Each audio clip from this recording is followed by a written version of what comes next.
감사합니다. 우리 성도님들께서는 성경에 등장하는 수많은 인물들 가운데 열심하면 제일 먼저 떠오르는 인물이 누구실까요? 각자 생각하시는 인물들이 다르실 수 있겠지만 저는 개인적으로 바울이 제일 먼저 생각이 납니다. 바울은 참 대단한 인물이죠. 작년에 주일학교는 가스펠 프로젝트라는 공과를 사용해서 아이들과 함께 말씀을 배우고 은혜를 나누었었는데, 작년에 그 교육과정이 신약 6번이었습니다. 그 신약 6번의 제목이 다시 오실 그리스도였는데요. 다시 오실 그리스도에 대한 내용을 나누다 보니까 바울의 이야기가, 바울이 기록한 서신서를 다루는 내용이 굉장히 많았습니다. 저는 작년에 유치부를 담당했었는데 유치부 아이들의 이해를 돕고자 이제 시청각 자료를 통해서 함께 예배를 드렸었는데요. 예배 화면마다 등장인물이 똑같은 거예요. 이번 주에도 바울, 그 다음 주에도 바울, 다다음 주에도 바울. 그러다 보니까 우리 유치부 친구들도 그래서 화면에 나오는 사람의 얼굴을 보자마자 이번 주도 바울이구나라는 것을 알 정도였어요. 그만큼 바울의 이야기를 많이 들었다는 것, 바울이 기록한 성경을 많이 읽었다는 것은 어찌 보면 당연한 일이겠죠. 신약 성경 27권 가운데 절반 가까운 분량을 바울이 기록했기 때문입니다. 그리고 실제로 복음 사역에 있어서도 바울이 정말 자신의 목숨을 아끼지 않고 쉼없이 달려왔기 때문에 우리는 바울에 대한 내용을 많이 들을 수가 있었습니다. 바울이 기록한 서신서들을 보다 보면 그의 믿음에 대해서 저희가 생각을 해보게 됩니다. 그 중에서도 사도행전 20장 23절로 24절 말씀은 바울의 믿음과 열심, 그리고 그리스도인들이 살아가야 될 삶의 모습을 뚜렷하게 보여주는 구절이라고 할 수가 있겠는데요. 그 말씀을 한번 제가 읽도록 하겠습니다. 오직 성령이 각 성에서 내게 증언하여 결박과 환난이 나를 기다린다 하시나 내가 달려갈 길과 주 예수께 받은 사명 곧 하나님의 은혜의 복음을 증언하는 일을 마치려 하면은 나의 생명조차 조금도 귀한 것으로 여기지 아니하노라. 아멘. 바울은 에베소 장로들에게 고별 설교를 하면서 성령에 매어서 자신이 예루살렘에 가게 될 것을 이야기하였습니다. 그런데 바울도 알고 있었습니다. 자신이 지금 예루살렘에 가면 환난을 당하게 될 것이라는 것을 알고 있었죠. 하지만 그것이 하나님의 은혜의 복음을 증언하는 일이라면 마땅히 그것을 감당하겠다라고 바울은 오늘 본문 이 말씀을 통해서 고백하고 있습니다. 그 사명을 끝까지 감당하기 위해서 달려갈 것을, 자신의 생명을 조금도 아끼지 아니할 것을 이 사도행전의 말씀을 통해서 고백하는 바울의 모습을 저희가 보게 됩니다. 이 땅을 살아가는 우리들에게, 이 그리스도인들에게 깊은 감동을 줌과 동시에 또 크나큰 도전을 주는 말씀이 아닐 수가 없습니다. 이방인의 사도로서 바울은 죽을 때까지 자신에게 주어진 사명을 감당하고자, 충실히 감당하고자 힘썼습니다. 앞으로 몇 주간에 걸쳐서 저는 여러분들과 함께 바울에 대해서, 특별히 바울의 전도 여행을 중심으로 바울의 모습, 그리고 바울이 전한 복음, 그의 사역을 중심으로 한번 말씀을 살펴보려고 합니다. 오늘은 그 첫 시간으로 그렇게 이방인의 사도로서 자신에게 주어진 사명을 충실하게 감당하였던 바울의 열심에 대해서 함께 살펴보려고 합니다. 그런데 그 시작에 있어서 오늘 우리 함께 읽은 본문에 등장하는 바울의 모습, 사울의 모습은 제가 앞서 말씀드렸던 바울의 모습과는 전혀 다른 모습입니다. 어찌 보면 정반대의 모습이라고도 할 수 있겠는데요. 만일 오늘 이 본문의 말씀을 통해서 사울과 바울을 처음 알게 되신 분이라고 한다면 사울과 바울이 전혀 다른 인물이라고 생각하실 수도 있을 것 같습니다. 왜냐하면 그 둘의 모습이 전혀 다르기 때문이죠. 하지만 다들 아시다시피 이 둘은 같은 사람입니다. 그런데 왜 이름이 다르냐? 그냥 같은 이름을 히브리식으로 부르면 사울, 로마식으로 부르면 바울이 되기 때문이죠. 이렇게 이름도 조금 다르고 그가 보이는 행동에도 차이가 있지만 사울의 모습과 바울의 모습에 한 가지 공통점을 찾는다면 그것은 열심이 있었다라는 점입니다. 사울로 불릴 때에도 그리고 바울로 불릴 때에도 그에게는 열심이 있었습니다. 열심이 가득했습니다. 하지만 열심의 방향은 전혀 달랐습니다. 첫 번째로 사울의 열심을 한번 살펴보도록 하겠습니다. 오늘 우리가 읽은 본문 사도행전 7장 54절로 8장 3절의 말씀에는 두 명의 인물의 이름이 등장합니다. 한 사람은 스데반이요, 다른 한 사람은 사울입니다. 그리고 모습 역시 대조적입니다. 스데반은 돌에 맞아 죽었고 사울은 그 모습을 지켜보고 있습니다. 단순히 지켜본 것뿐만 아니라 사울은 그 죽음을 당연한 것으로 여겼고 증인들의 옷을 맡아두는 역할도 하였습니다. 그럼 스데반이 지은 죄는 무엇이었을까요? 스데반의 죄가 무엇이었기에 돌로에 맞아 죽었을까? 유대인들은 그를 신상모독의 죄로 처벌했습니다. 율법에 따르면 신상모독자들은 진 밖으로 끌려나가서 성 밖으로 끌려나가서 돌로 쳐서 죽이게 되어 있었습니다. 스데반을 죽이려고 하였던 사람들이 큰 소리를 지르면서 귀를 막고 그에게 달려들었던 것도 하나님을 모독하는 자들의 말을 듣지 않으려는 태도였습니다. 그렇게 스데반은 신성 모독자로 죽었습니다. 그리고 그러한 스데반의 죽음이 기폭제가 되어서 예루살렘에 있는 교회에 큰 박해가 일어났습니다. 사도 외에는 다 유대와 사마리아 모든 땅으로 흩어질 수밖에 없었죠. 그리고 그 일에 사울이 앞장섰습니다. 사도행전의 저자인 누가는 사울이 교회를 잔멸하였다라고 기록하고 있습니다. 훗날 바울은 이때 자기 자신을 다음과 같이 설명합니다. 빌립보서 3장 5절로 6절의 말씀입니다.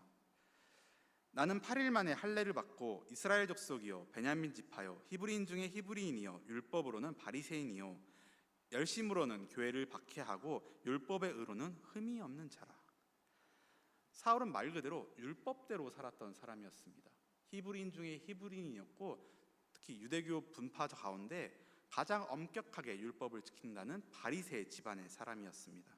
그리고 자기 자신도 바리새인이었죠. 사울이 이렇게 성장하게 된 데에는 그가 태어난 환경도 큰 영향을 끼쳤습니다. 사울은 다소라는 도시에서 태어났습니다. 다소는 이 그림에서 보시다시피 예루살렘의 좀 북쪽에 위치하는 곳이고 길리기아라는 지역에 있는 한 도시였습니다. 오늘날 터키의 동남쪽에 해당되고 지중해로 치면 동쪽에 위치한 도시죠. 그렇다 보니까 당시 세계를 지배하고 있었던 그리스 로마 문화의 영향을 지대하게 받은 도시이기도 했습니다. 이렇게 그리스 로마 문화의 영향을 지대하게 받는 도시에서 살아가는 유대인들의 모습은 어떠했을까요? 앞서 말씀드렸던 것처럼 사울의 집안은 단순히 유대인, 그것을 넘어서서 바리새 집안의 사람이었습니다. 유대교 안에서도 가장 엄격하게 율법을 지키는 자들이었죠. 조상들의 전통을 지독하게도 지켰고 그것을 당연하게 여기던 사람들이었습니다. 그런데 지금 이들이 살고 있는 곳은 이스라엘, 예루살렘이 아니라 이방 세계 중에 이방 세계인 다소였습니다. 이 지역에 사는 사람들이 그렇게 엄격한 규례를 지키면서 산다는 것이 쉬운 일이었을까요? 결코 쉽지 않은 일이었습니다. 인간의 삶에 있어서 기본이 되는 의식주만 생각해봐도 그렇습니다. 먹는 것을 한번 생각해 볼까요? 무엇을 먹고 무엇을 먹지 말아야 하는지, 어떻게 먹어야 되는지, 누구와 먹어야 되는지, 어떤 모습으로 살아가야 하는지, 조상들의 지켰던 관습과 그 지역의 관습이 충돌할 때 어떻게 행동해야 하는지, 삶의 매 순간순간이 그들에게는 시험의 연속이었을 것입니다. 그렇기 때문에, 그런 환경이었기 때문에 그들은 더더욱 자신들에게 주어진 약속의 말씀, 그 율법을 강하게 붙잡았습니다. 하나님께 선택받은 민족인 자신들이 하나님께서 주신 말씀을 바라보면서 그 말씀의 성취만을 바라보면서 살았던 것이죠. 특별히 유대인들의 가정교육은 엄격하고 체계적인 것으로 유명합니다. 사울의 부모 역시도 마찬가지였을 것이라 생각합니다. 유대인들은 날마다 신명기 6장 4절로 9절의 말씀을 공부하고 특별히 4절과 5절의 말씀을 암송하면서 하나님을 향한 충성을 다짐했다고 합니다. 이스라엘아 들으라, 우리 하나님 여호와는 오직 유일한 여호와이시니 너는 마음을 다하고 뜻을 다하고 힘을 다하여 내 하나님 여호와를 사랑하라. 날마다 이 말씀을 읊조리며 고백하며 하나님께 충성을 다짐하고 기도할 때에는 자신의 몸에 테필린을 묶었다고 합니다. 테필린은 신명기 6장 4절로 9절에 기록된 말씀대로 말씀을 마음에 새기고 그것을 손목에 메어서 기호로 삼고 미간에 붙여서 표로 삼는 도구인데요. 사진과 같이 사울의 부모는 사울에게 부지런히 가르치면서 집에 있을 때나 길에 있을 때나 누워 있을 때나 일어나 있을 때나 하나님의 말씀을 가르쳤을 것입니다. 이러한 환경 속에서 사울은 열심이 가득한 유대인으로 성장했습니다.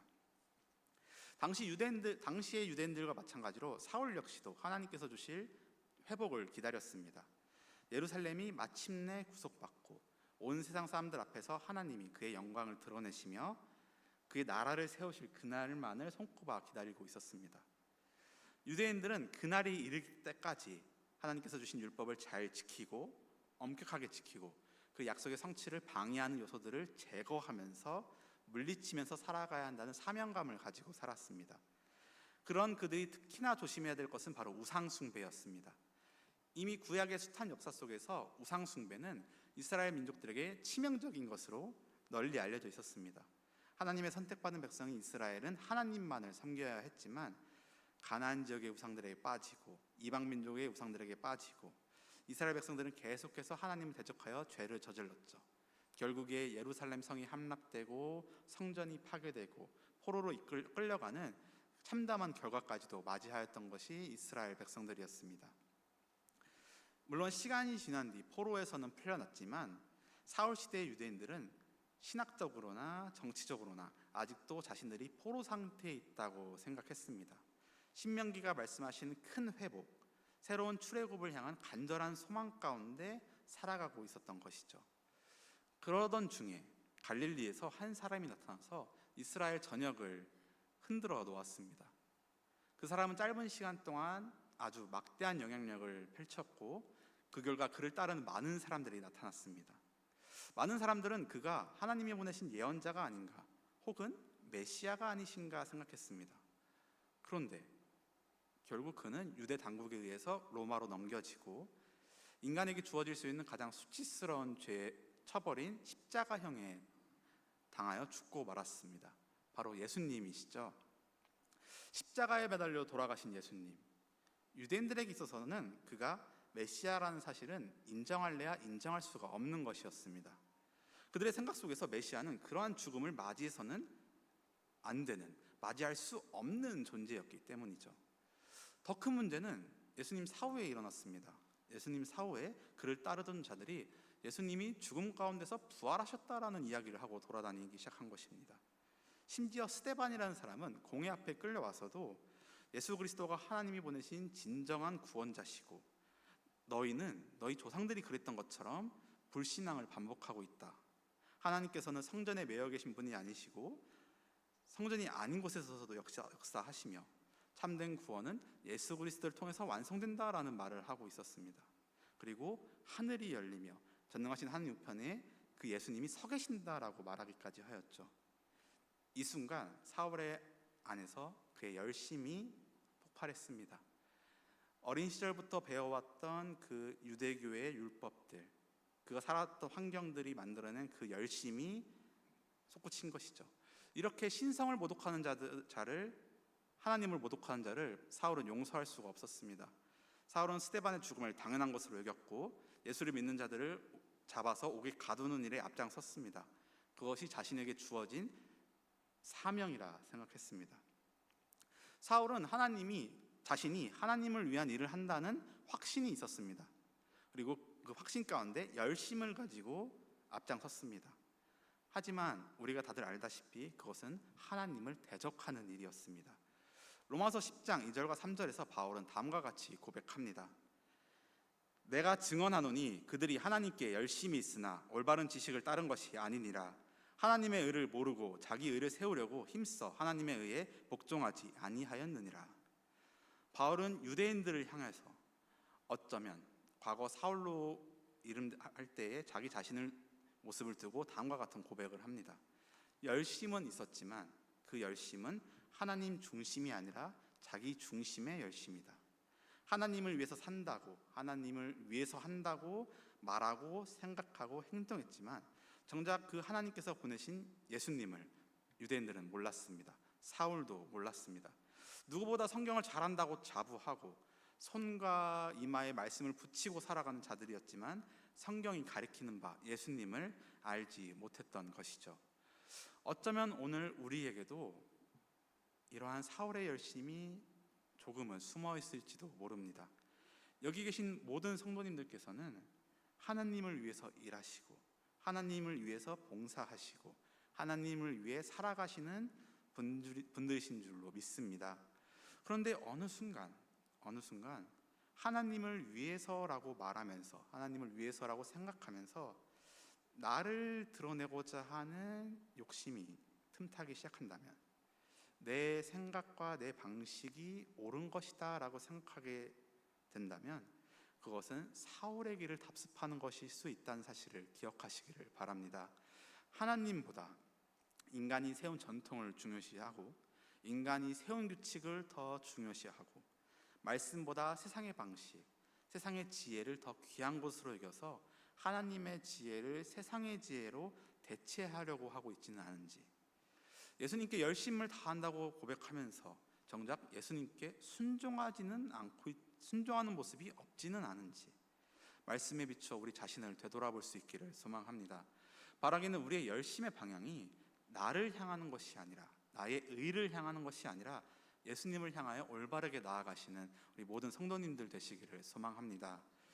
두 번째로, 그렇다면 이렇게 잘못된 열심의 방향으로 나아가던 사울이, 그리스도를 핍박하던 사울이 어떻게 변화될 수 있었는지 사울의 변화에 대해서 함께 살펴보도록 하겠습니다. 사도행전 9장 1절과 2절에는 여전히 주의 제자들을 향해 위협과 살기가 가득한 사울의 모습이 기록되어 있습니다.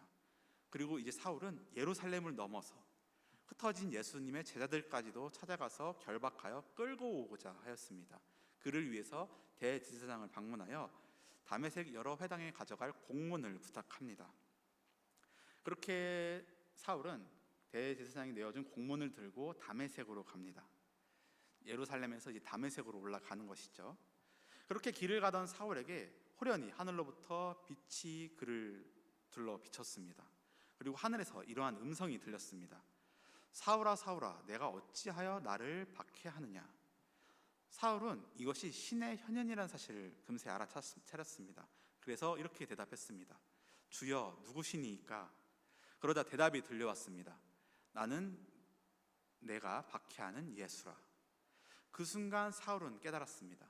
자신이 핍박하던 예수, 스데반이 돌에 맞아 죽어가면서 부르짖던 그 예수, 자신이 집집마다 쳐들어가서 옥에 가두었던 그리스도인들이 부르짖었던 예수, 그분이 자신이 그토록 기다리던 메시아라는 사실을 비로소 깨닫게 된 것입니다.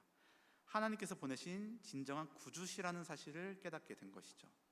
이렇게 예수님께서 사울을 찾아와 주신 순간 사울은 변화되었습니다. 이전과는 다른 사람이 되었죠. 성령 충만을 받았고 또 세례를 받은 뒤 사울은 그 즉시 회당으로 달려갔습니다. 그리고 다음과 같은 행동을 했습니다. 사도행전 9장 20절로 22절의 말씀입니다. 말씀 제가 읽겠습니다. 즉시로 각 회당에서 예수가 하나님의 아들이심을 전파하니 듣는 사람이 다 놀라 말하되 이 사람이 예루살렘에서 이 이름을 부르는 사람을 멸하려던 자가 아니냐. 여기 온 것도 그들을 결박하여 대제사장들에게 끌어가고자 함이 아니냐 하더라. 사울은 힘을 더 얻어 예수를 그리스도라 증언하여 다메섹에 사는 유대인들을 당혹하게 하니라. 듣는 사람들이 다 놀랄 정도로, 다메섹에 사는 유대인들을 당혹하게 할 정도로 사울은 180도 달라졌습니다. 유대인들은 유대인들대로 변절자나 다름없는 사울을 죽이려고 하였고, 그리스도인들은 그리스도인들대로 사울이 예수님의 제자가 된 것을 믿지 못할 정도였습니다. 그 어떤 사람도 이렇게 한순간에 변할 수는 없기 때문입니다. 우리나라 속담에 있는 것처럼 새살 버릇 여든 간다는 속담처럼 그동안 나고 자란 환경, 배워온 모든 것들, 그로 형성된 모든 것들은 손바닥 뒤집듯이 바꿀 수 있는 것이 아니었습니다. 하지만 하나님께서 역사하셨기에 그것이 가능했습니다. 하나님께서 하셨기에 사울의 열심의 방향은 바뀔 수가 있었던 것이죠. 이전에는 교회를 무너뜨리는 열심이었다면 이제는 교회를 세우는 열심이 될 수가 있었고, 이제는 사람을 잡아다가 억압하는 열심이었다면 이제는 복음을 전하기 위해서 자신을 내어주는 열심이 될 수가 있었습니다. 사도행전에서 사울의 이름이 비로소 바울로 불리게 된 것은 사도행전 13장부터입니다. 사도행전 13장에 이르러서 이제 성경은 바울의 1차 선교 여행의 시작을 기록하고 있는데요. 사도행전 13장 1절과 3절의 말씀을 보시면 다음과 같은 말씀이 기록되어 있습니다. 안디옥 교회에 선지자들과 교사들이 있으니 곧 바나바와 니게르라 하는 시므온과 구레네 사람 루기오와 분봉왕 헤롯의 젖동생 마나엔과 및 사울이라. 주를 섬겨 금식할 때에 성령이 이르시되 내가 불러 시키는 일을 위하여 바나바와 사울을 따로 세우라 하시니 이에 금식하며 기도하고 두 사람에게 안수하여 보내니라. 안디옥 교회는 바나바와 사울에게 안수한 뒤 그 둘을 파송했습니다. 두 사람은 성령의 보내심을 받아 구브로에 가서 전도하기 시작하였는데요. 9절에 이르러서 사도행전의 저자인 누가는 우리에게 사울의 새로운 이름 바울을 가르쳐 줍니다. 그리고 이 이후로 사도행전에서 그는 바울로 불리고 그도 자신을 바울로 부르기 시작합니다. 히브리인 중에 히브리인이었던 사울, 하나님의 선택받은 백성이라는 그 자부심이 강했던 그가 히브리식 이름 대신에 이방인을 향해 복음을 전하기 위해서 로마식 이름인 바울을 사용하기 시작하였다는 것, 이는 그의 영적 정체성의 변화를 상징적으로 보여준다고 할 수가 있습니다. 과거의 사울은 율법과 혈통에 자부심을 가진 유대인이었습니다. 하지만 이후의 바울은 자신을 사도 중에 지극히 작은 자, 맨 나중에 만삭되지 못하여 난 자와 같다라고 고백할 정도로 겸손한 복음 전도자가 되었습니다. 그리고 그의 삶의 마지막 순간까지 그는 하나님을 향하여 그리스도를 향한 올바른 열심으로 그에게 맡겨진 모든 사명을 충실하게 감당하는 모습을 보여줍니다. 사랑하는 성도 여러분, 이 자리에 앉아 계신 모든 성도님들께도 이러한 열심이 있으실 줄로 믿습니다. 맡겨주신 사명을 감당하기 위해서 부족하지만 최선을 다하시는 모습, 열심을 가지시고 예배 드리시고 힘이 닿는 한 봉사에도 열심이시고 교회에도 또한 열심히 헌신하고 계시죠. 하지만 이 열심이 아무리 뜨겁고 열정적이라고 할지라도 그것이 믿음의 진리 위에 서 있지 않다면 결국 잘못된 방향으로 나아갈 수 있다는 사실을 오늘 우리는 기억해야만 합니다. 사울처럼 자신이 마땅한 일을 하고 있다고, 당연히 해야 할 일을 하고 있다고, 이것이 하나님께 충성하는 일이라고 생각하면서 행하는 일들이 나도 모르는 사이에 삐뚤어진 열심으로 인해서 교회를 핍박하고 예수님을 대적하는 일로 나아가고 있지는 않은지 우리 자신을 되돌아볼 수 있기를 소망합니다. 우리의 열심은, 지금 나의 열심은 누구를, 어디를 향하고 있습니까? 바라기는 예배의 열심, 기도의 열심, 또 전도의 열심, 봉사의 열심 등 이러한 우리의 열심의 방향이 예수 그리스도의 영광을 위한 것이 아니라 나의 영광을 향하고 있다면 열심의 방향을 주님께로 재조정하기 위하여 회개하고 결단하시는 모습이 우리 가운데 있기를 소망합니다. 우리에게 한 가지 위안이 되는 것은 우리는 부족하고 연약하여서 이렇게 삐뚤어진 열심으로 살아갈 수 있지만 사울을 찾아와 주신 예수님, 그 은혜가 우리에게도 동일하게 주어진다는 사실이 우리에게 크나큰 위안이 됩니다. 우리는 비록 부족하고 연약하지만 예수님의 은혜로 말미암아 우리의 삐뚤어진 열심의 방향을 올바르게 맞출 수 있다는 사실을 기억하시면서 예수님께 소망을 두시고 예수님께 간구하시는 우리 모든 대전남북의 성도님들 되시기를 소망합니다. 다메섹 도상에서 주님을 만나 변화된 바울처럼 우리의 열심이 주님을 향해 올바르게 나아갈 때 그 열심은 교회를 세우고 복음을 전하고 세상을 변화시키는 힘이 된다는 사실을 기억하시면서 올바른 열심으로 주님의 제자다운 삶을 살아가시는 대전남북교회 모든 성도님들 되시기를 축원합니다. 기도하겠습니다.